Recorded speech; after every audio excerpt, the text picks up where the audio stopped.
अस्सलाम वालेकुम नाज़रीन। बहुत कम लोग अपने रोज़मर्रा की ज़रूरियात को पूरा करने के लिए जायज़ ज़राए आमदन पर डिपेंड करते हैं।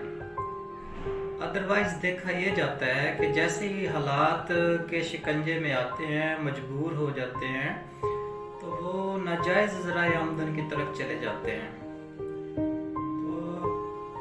ये याद रखें कि अल्लाह रब्बुल इज़्ज़त ने हमें इस दुनिया के अंदर एक मुख्तसर वक्त के लिए भेजा है और इसके अंदर अल्लाह ताला का मकसूद हमारी आजमाइश है कि हम अपनी ज़िंदगी को उन असूलों पे गुजारते हैं जो अल्लाह ने कुरान में दिए हैं, या हम अपनी ज़िंदगी को उन असूलों से हटा के मनचाही के ऊपर गुजारते हैं।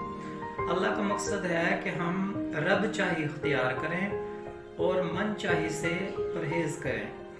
ये वक्त गुजर जाएगा, चाहे आप रुखी सूखी खा के गुजार लें, चाहे आप जो भी आपके ज़राए आमदन है उसके अंदर रहें और अपनी ज़िंदगी को गुजार लें। अगर आप इस दौड़ में लग जाएंगे कि ज़्यादा से ज़्यादा बनाएं और आप ज़राए आमदन को नाजायज़ ज़राए आमदन को इख्तियार करते हैं, तो यकीन करें कि इस दुनिया के बाद जो आपकी ज़िंदगी शुरू होने वाली है वो बहुत ख़तरनाक है।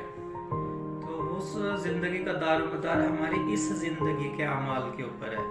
अगर हम अच्छे अमाल करके जाएंगे तो ही हम वहाँ पर सुरखरू होंगे।